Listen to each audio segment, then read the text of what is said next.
Relatos para la reconciliación.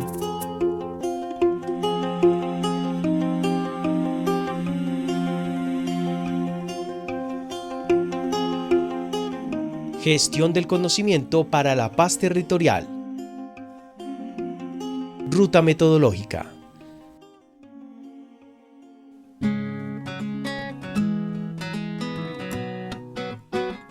La Universidad de Antioquia diseñó una metodología de 3 momentos y una serie de procedimientos complementarios para alcanzar los objetivos de fortalecimiento de las capacidades locales para la construcción de paz territorial y la incidencia pública de los consejos territoriales de paz, reconciliación y convivencia en cada uno de los municipios del sur de Córdoba, Antioquia y Chocó.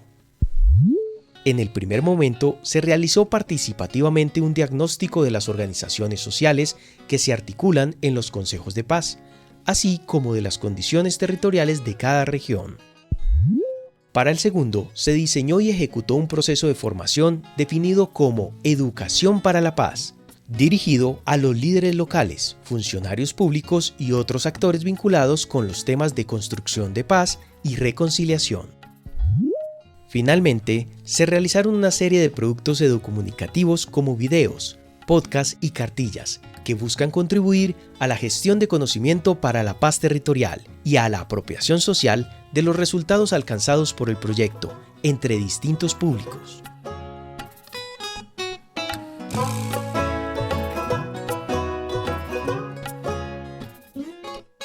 En este capítulo de la serie de podcast Relatos para la Reconciliación, compartiremos con las y los investigadores del proyecto algunas reflexiones sobre la metodología implementada por el Instituto de Estudios Regionales y una síntesis de los resultados alcanzados, con los que esperamos aportar a la gestión del conocimiento para la paz territorial en Colombia.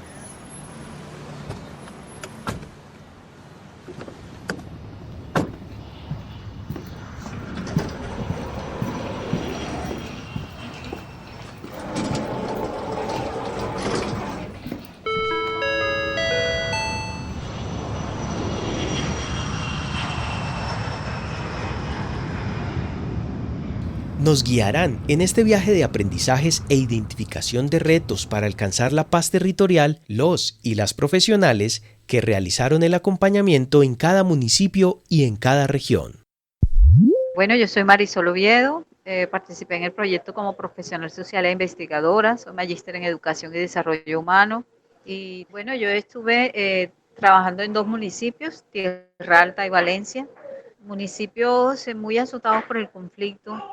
pero con unos liderazgos también muy interesantes y unos procesos de resiliencia también interesantes en medio de todo este conflicto de tantos años. Entonces se unen en territorio factores sociales, ambientales, la presencia en medio de todo esto del narcoparamilitarismo, su incidencia también en la política, entonces son factores muy complejos, por eso los desafíos para estos liderazgos son también demasiados, pero a la vez,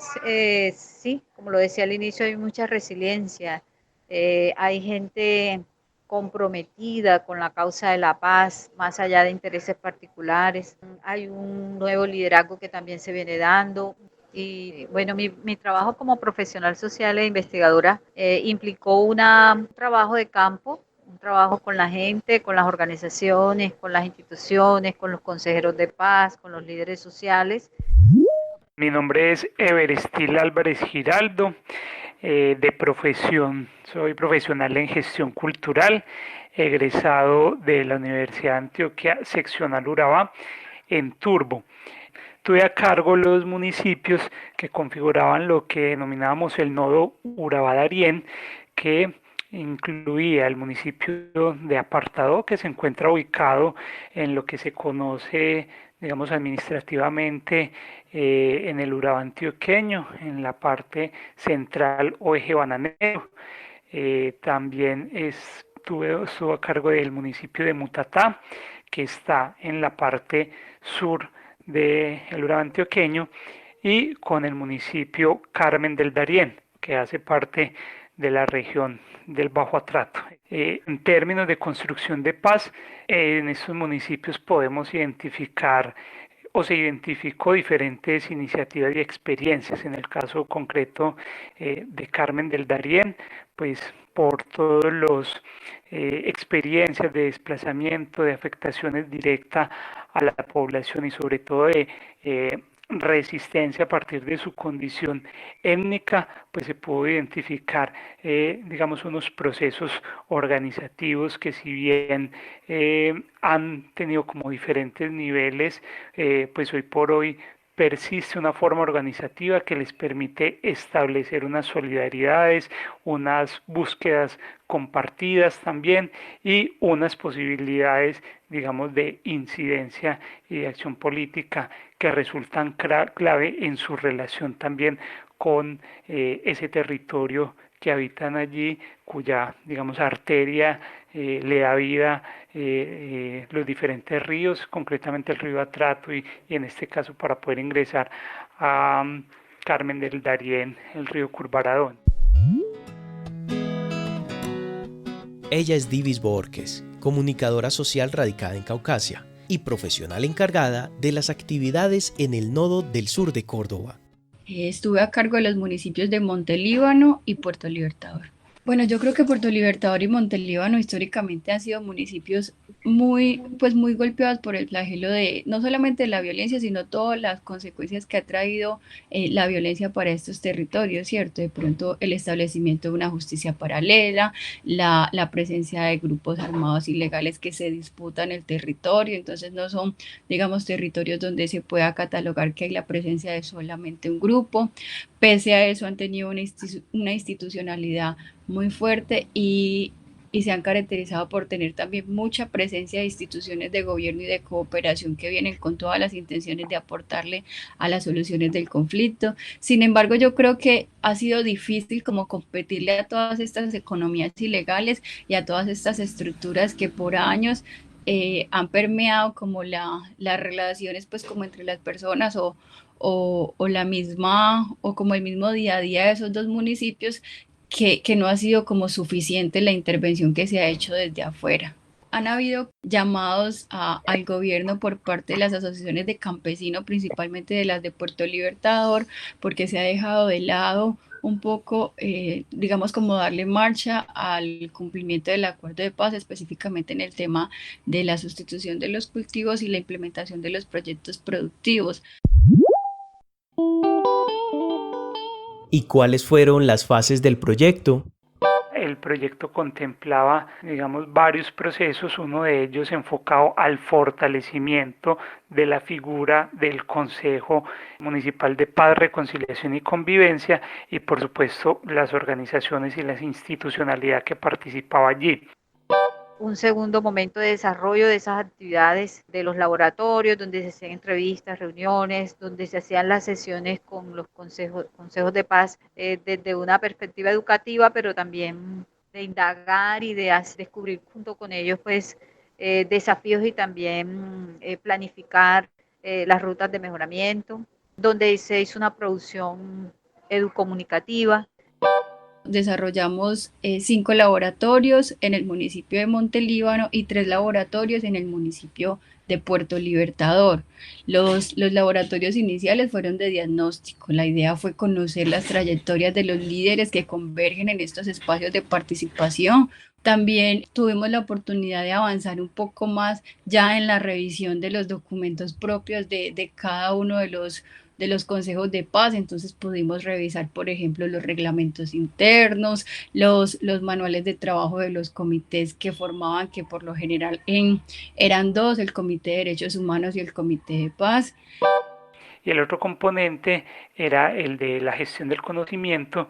que tenía como finalidad también reconocer esos saberes apreciados y valiosos que se gestan en el marco de las mismas organizaciones que integraban el Consejo de Paz. Y finalizamos ya con un proceso, digamos, de cierre, donde nos encontramos los diferentes, un espacio de intercambio de experiencias también entre los diferentes consejos municipales,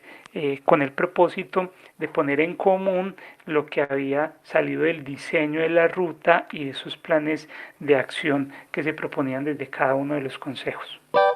Y yo creo que fue un trabajo muy satisfactorio porque yo siento que en algún momento la Universidad de Antioquia se volvió como la doliente de los consejos de paz en estos 4 municipios del sur de Córdoba, incluyendo los de Valencia y los de Tierra Alta. Yo siento que hubo momentos en los que cuando llegamos como universidad fue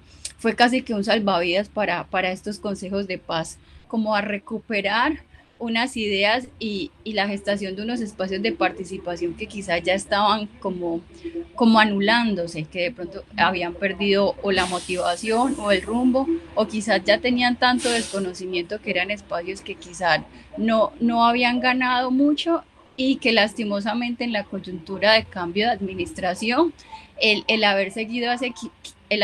así quizás les hubiera representado que las nuevas administraciones los desconocieran e incluso pues no se tuvieran en cuenta como en el radar de la participación social que se hace, por ejemplo, en la construcción de planes de desarrollo. Yo creo que una de las ventajas de la universidad es que siempre tuvo claro que los espacios de participación como el Consejo de Paz no debían instrumentalizarse, no debían estar al servicio digamos, como de los indicadores que teníamos como universidad y que tenemos como cualquier proyecto de intervención o cualquier proyecto, pues va a tener sus indicadores. Yo creo que teníamos como una función, no sé si por la misma academia o no sé si es como por el sentido humano que maneja la universidad y por el sentido que le da a temas como la paz, el territorio, que quizá hicimos un trabajo como con mucha más conciencia y mucho más respetuoso de no solamente llegar como a extraer información de estas personas y de estos municipios, sino que de tratar de dejar un aporte real que fuera como ajustado pues como a las necesidades del municipio y que les sirviera, que de pronto ellos pudieran tener un punto de partida diferente a partir de la intervención que hizo la universidad. Para ampliar la participación política de múltiples sectores sociales que históricamente han sido marginados de la definición y toma de decisiones que impactan sus vidas y territorios, se han reactivado los denominados Consejos Territoriales de Paz, los cuales requerirán de novedosas y sostenidas acciones intersectoriales para que logren sus objetivos de aportar a la reconciliación y a la convivencia pacífica en el país. Si lo hablamos en términos normativos, lo concibe el Decreto Ley 885 del 2017 como digamos unos espacios asesores y consultores de los gobiernos locales para aportar a la construcción de la política de paz, reconciliación y convivencia en los territorios, digamos unos espacios, la concepción de unos espacios para encontrarse, unos espacios donde las organizaciones tenían la posibilidad de reconocerse desde su propio rol, de poner en tensión diferentes interpretaciones sobre lo que es la paz y sobre cómo avanzar en un proceso de construcción de paz con asiento en los territorios, partiendo de esas dos miradas como un órgano asesor y consultivo, pero también como un espacio de participación y encuentro ciudadano, tiene como funciones básicas digamos, aportar a la construcción e implementación de acciones que contribuyan al logro de la paz en los territorios. El liderazgo en el sur de Córdoba puede ser un liderazgo a veces gastado, instrumentalizado por muchas instituciones de gobierno, de cooperación, de la academia, un liderazgo, pero también un liderazgo como muy doliente del territorio, como si fuera un liderazgo que todavía tuviera cosas pendientes antes de pronto gestar ese relevo generacional que de pronto se está solicitando. También es un liderazgo que puede estar permeado por los intereses políticos de un mismo sector, pero también hay liderazgos muy positivos que sí representan al sector porque los eligió para ese liderazgo. También hay unos liderazgos que prefieren no hacer mucha bulla y estar como más bien seguros, tranquilos y sin digamos como sin tomar mucho riesgo. Hay otros liderazgos que van de frente a a estructuras políticas, a estructuras criminales que consideran que le hacen daño a la región. El Consejo de Puerto Libertador, muy fortalecido, con una participación constante, con una muy buena interacción con la administración, con una representación muy diversa de todos los sectores sociales que hacen parte del municipio, tanto de la parte urbana, rural y de todas las, digamos, como generaciones. En Puerto Libertador habían unos liderazgos muy, muy, muy jóvenes, también habían unos liderazgos ya con bastante trayectoria.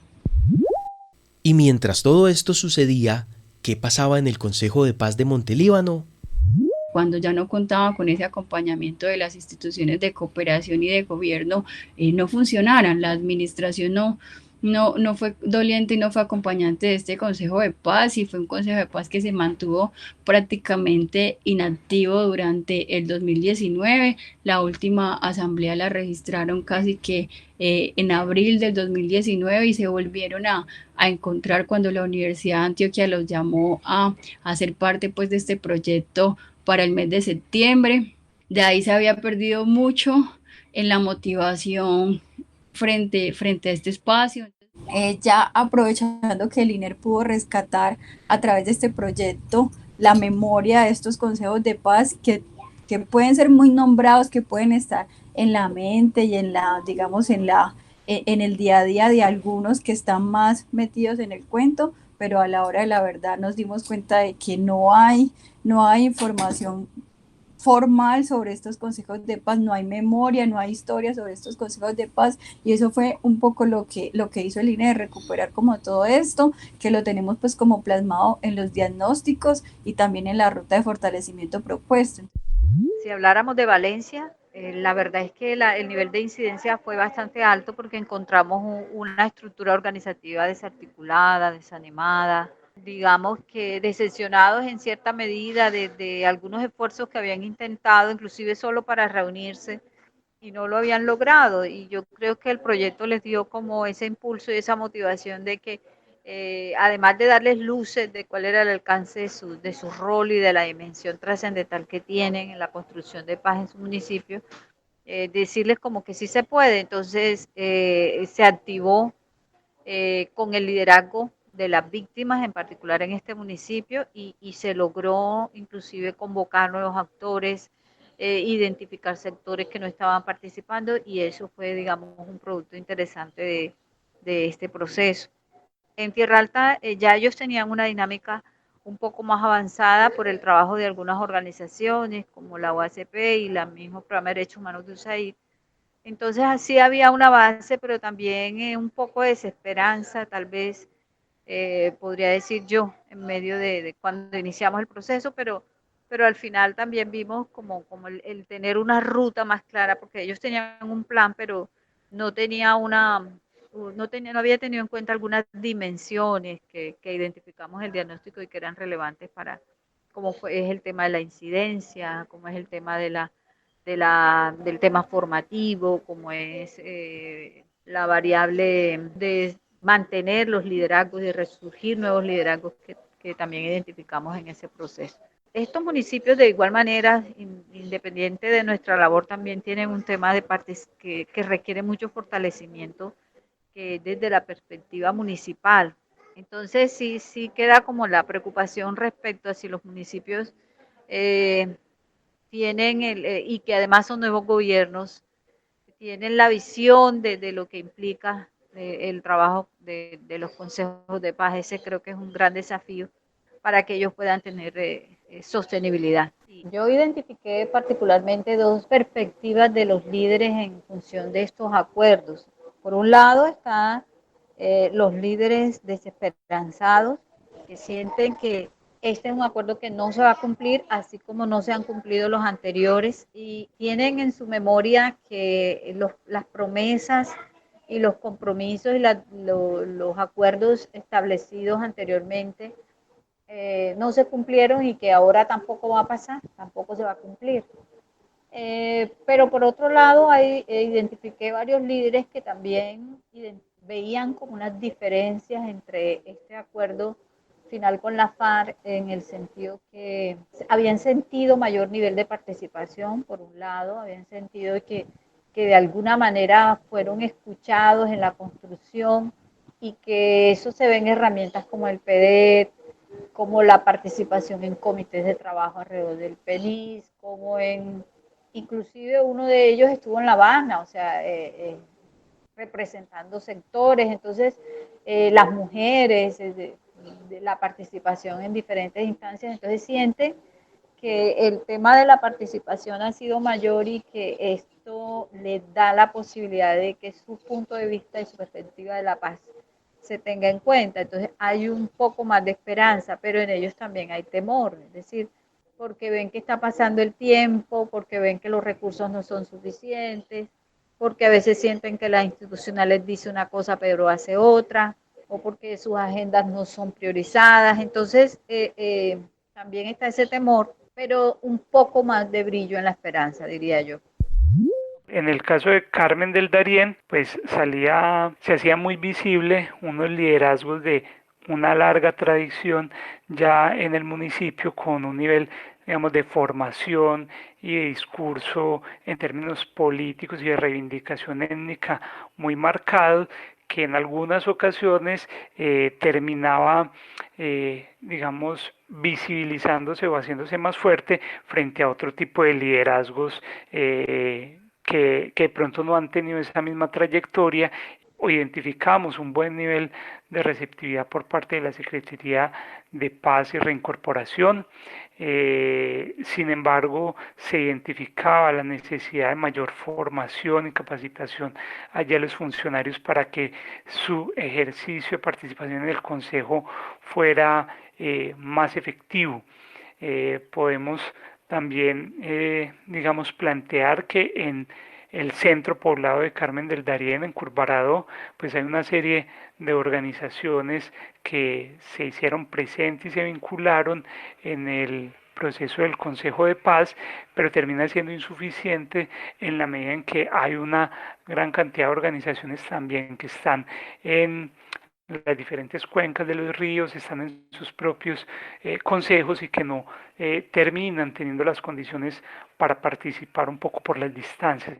Por supuesto que en este municipio todavía la presencia de los actores armados ilegales es fuerte, lo cual dificulta en algunos momentos que en el escenario de lo público se puedan, digamos, decir algunas cosas, poner allí de presente algunos hechos o interpretaciones que puedan tener las comunidades, y que eso es una limitante también en el ejercicio de la participación. En el caso de Apartado, concretamente, que tiene una gran cantidad de instancias de participación, allí lo que veíamos con mayor fuerza, como ya lo había mencionado, es, digamos, un potencial que recae por un lado en las juntas de acción comunal y también en las organizaciones de víctimas que hay en el municipio, que a partir de su participación en diferentes procesos de acompañamiento con organizaciones internacionales de cooperación y del mismo gobierno en sus diferentes niveles, han logrado desarrollar allí una serie, digamos, de habilidades y también como un discurso ya un poco elaborado,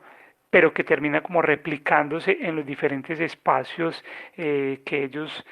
ocupan. Mucho de lo que se visibiliza en el imaginario común en Mutatá es el proceso organizativo de los indígenas o las mismas comunidades indígenas, es como el referente y la asociación que se tiene, pero aquí en este proceso fue muy relevante ver el nivel de empoderamiento y de visibilidad que estaba tratando de ganar las comunidades afro y muy concretamente el Consejo Comunitario de Pavarandó, que allí logramos identificar también una conexión con toda con esa condición de agricultores o de campesinos también, a través de una de las asociaciones ASCAMPA, que reivindica esa doble condición, su condición étnica, pero también esa condición campesina y de productores. El instrumento Ruta de Fortalecimiento propone un conjunto de acciones para que las capacidades institucionales de las comunidades locales, con sus formas organizativas, las de otros actores sociales y las de la cooperación internacional con presencia en la región, contribuyan en conjunto a la implementación de una paz territorial, integral, duradera y sostenible ambientalmente, como la sueñan miles de colombianos en el sur de Córdoba, el Bajo Cauca, Urabá y Chocó.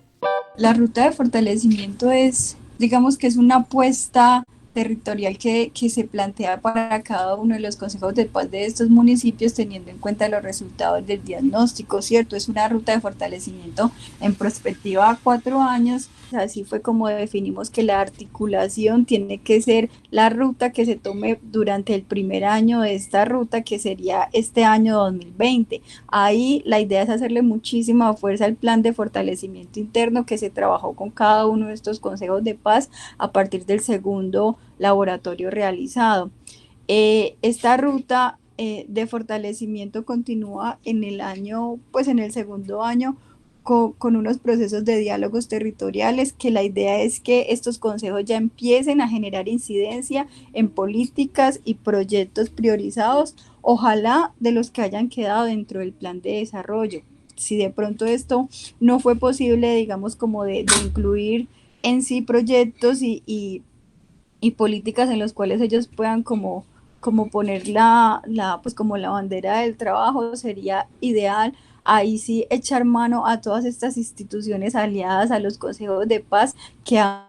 digamos que han mostrado apoyo a estos espacios desde su conformación. Luego la idea es poder generar procesos de movilización, incrementando la participación y el liderazgo, y esa participación y ese liderazgo no solamente para la renovación pues de ellos mismos, sino también para la generación, por ejemplo, de control social, de veeduría, y para el mismo pues como digamos un proceso con el otro. Finalmente en el 4.º año se propone digamos como una ruta en el sentido de la coherencia, donde se propician espacios de diálogo social, ya como para poder hacer incidencia como en problemáticas más profundas del territorio, es decir, que desde estos consejos de paz se puedan gestar las mismas como soluciones o aportes a conflictos que históricamente han marcado el desarrollo pues de estos municipios. Hay que gestionar y buscar posibilidades, porque los consejos de paz no pueden quedar, digamos, solamente con una ruta, necesitan un acompañamiento en su ejecución. Más con el tema de la pandemia están solos, o sea, las comunidades necesitan que la mirada de las organizaciones y las instituciones se movilice alrededor de una articulación que busque una sostenibilidad de estas instancias de participación que son tan relevantes para la construcción de la paz. Pero un segundo eje de trabajo donde hay coincidencias tienen que ver efectivamente con las acciones de educación para la paz. Es decir, qué acciones concretamente iban a desarrollar los consejos. Ahí salió una gran diversidad de acciones. Una de ellas, por ejemplo, se hablaba de asambleas comunitarias para la construcción de la paz como formas que les permitía a esa gran diversidad de organizaciones encontrarse. Digamos, acciones de comunicación o pedagogía a través de cátedras para la paz, pero no entendidas simplemente como cartillas, sino como una multiplicidad de herramientas que permitieran ese ejercicio permanente de pedagogía para la paz. Y se identificaron a la vez como en los próximos años una serie de hitos o de momentos que debían ir tratando de lograr los consejos. En primera instancia, terminar de fortalecer sus procesos organizativos. ¿Qué retos para la construcción de paz territorial, el desarrollo sostenible, el respeto por la vida y la diferencia fueron los que identificó este proyecto? Construir sobre lo construido. En la mayoría de estos municipios se crearon o se reorganizaron los consejos a partir del 2018 y hubo un acompañamiento por parte de la OACP y otros actores actores, con el cambio de las administraciones, un reto que tienen es no hacer borrón y cuenta nueva, sino retomar esos procesos que ya se han venido desarrollando. Un gran desafío es el tema del discurso de la paz. Y es que se identificó que los líderes les preocupa, digamos, o no, la incoherencia entre el discurso de la paz anterior y el discurso actual de la política nacional, pero también local. Entonces, eso genera un desequilibrio desde la perspectiva educativa, es un desequilibrio cognitivo. O sea, son discursos que se encuentran, pero no necesariamente son coherentes. Entonces, si la paz con enfoque territorial es la misma paz con legalidad, si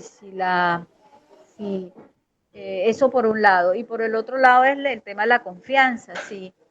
las instituciones, por un lado, tienen la capacidad de cumplir las demandas que plantea el acuerdo, y por otro lado, es si lo desean hacer. Entonces, eso se percibe, digamos, en las entrevistas y en el trabajo de campo, el tema de la confianza, y sabemos que la confianza es un elemento fundamental para la reconciliación, no solamente desde la perspectiva individual, sino institucional. Por otro lado, el desafío de la participación. La participación tiene diferentes factores adversos y a favor. Unos, por un lado, como lo mencionaba, la presencia institucional, pero por otro lado es que hay una instrumentalización de esa participación también, porque como lo decía, cada quien tiene su agenda, pero no necesariamente la agenda de las instituciones es la agenda del territorio o de las comunidades. También está el tema mismo de la institucionalidad local, el tema de la credibilidad de esa institucionalidad, que como lo veíamos en uno de los documentos que analizábamos, es una institucionalidad socavada por la corrupción, por el clientelismo político, por la participación como se ha conocido históricamente, por investigaciones, por denuncias, por procesos legales, con grupos violentos y con intereses donde se permea la política con estos grupos. Sabemos las consecuencias negativas sobre el territorio. Entonces son los desafíos, ¿no? Los desafíos y las realidades que tiene la paz en nuestro territorio del sur de Córdoba. Hay otro reto que es poder establecer un equilibrio entre los elementos normativos y formales de funcionamiento del Consejo con las lógicas territoriales y las maneras en que se apropian por parte de los actores que integran el Consejo. Entonces allí tanto el Consejo en pleno con las organizaciones como el municipio deben encontrar ese equilibrio para que no llenemos de formalidad el Consejo y no sea operativo. De allí que se requiere una claridad y un acompañamiento también por parte de diferentes instituciones a esa institucionalidad local o al gobierno local para que pueda trazar una ruta que facilite una participación democrática, una elección transparente de los representantes con el Consejo de Paz. En el caso de apartado, un reto es cómo facilitar un diálogo con la ruralidad y cómo incorporarlo de tal manera que las realizaciones y aspiraciones de la ruralidad se vean reflejadas en el Consejo de Paz. Había una frase de una de las líderes que decía que la ruralidad no se sentía identificada con los representantes urbanos que estaban en el Consejo. Hay un reto allí muy grande y es cómo, digamos, superar la distancia geográfica que en algunos momentos atraviesan los integrantes de las organizaciones y que en ocasiones el tema de falta de conectividad, falta de posibilidad de trasladarse hacia los espacios donde sesiona el Consejo le ponen allí un reto bien enorme a este espacio. Ahí está también, digamos, como el reto de poder descentralizar las labores del Consejo. Otro reto allí grande es cómo poder ejercer la labor de consejero sin exponerse y sin poner en riesgo la vida. Estos consejeros viven aún en medio de situaciones de conflicto donde se ven limitados para poder realizar ejercicios, digamos, de pronunciamiento o de asesoría efectiva frente a la labor que debe desarrollar el Consejo de Paz.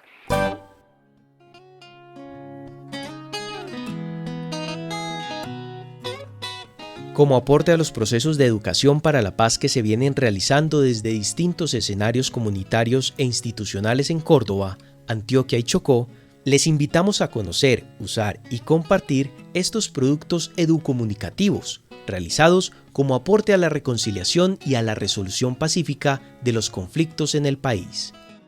Estos productos se realizaron desde una perspectiva de generación de conocimiento que valora positivamente el llamado diálogo de saberes, ocurrido entre las lideresas y los líderes sociales que integran los consejos territoriales de paz, reconciliación, convivencia y no estigmatización en conjunto con la Universidad de Antioquia.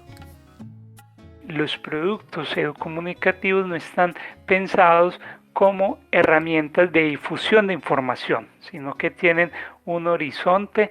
formativo, liberador si se quiere también, en el sentido de que esa información debe tener una funcionalidad también para los procesos de las organizaciones. Y un principio pues que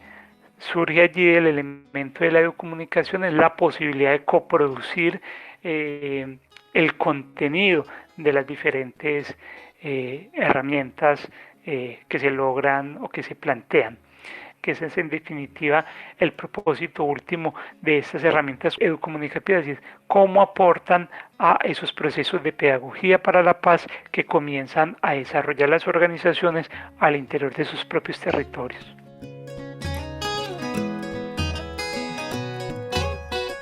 Este podcast hace parte de una serie de productos que desde el proyecto se han construido para visibilizar los diferentes procesos que se encuentran en el territorio. Además, se convierte en una herramienta pedagógica para la paz que pueden apropiar los consejos territoriales de paz, reconciliación y convivencia. Es entonces que invitamos a los que escuchan este podcast a que visiten la página web territoriolaburaba.org, en donde encontrarán los diferentes productos construidos con los líderes y las lideresas del territorio. Encontrarán cartillas en formato digital que tienen como temas centrales la ruta del fortalecimiento para los consejos territoriales de paz, reconciliación y convivencia, además de la ruta metodológica del proceso de investigación. También podrán ver la serie audiovisual Destellos de Esperanza para la Paz, que narra diferentes historias que contribuyen a la construcción de paz territorial de los 7 municipios en donde se ejecutó el proyecto, y la serie de podcast Relatos para la Reconciliación, que le da voz a los actores territoriales.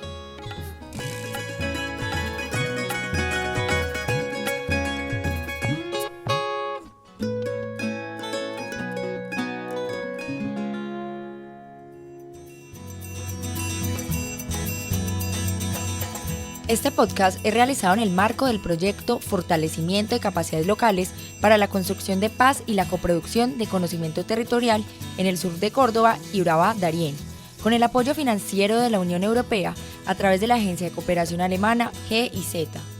Su contenido es responsabilidad exclusiva de la Universidad de Antioquia y no refleja la línea institucional de la Unión Europea ni de GIZ. Guión: Andrés García. Realización: David Berrío. Voces adicionales: María Clara Jaime. Agradecimientos a Programa de Desarrollo y Paz de Córdoba y Urabá, de la URBE, a la Facultad de Comunicaciones de la Universidad de Antioquia, a los consejeros y consejeras de paz de los municipios del sur de Córdoba, Urabá, Darién, al Grupo de Estudios del Territorio, al Instituto de Estudios Regionales INER y a la Universidad de Antioquia.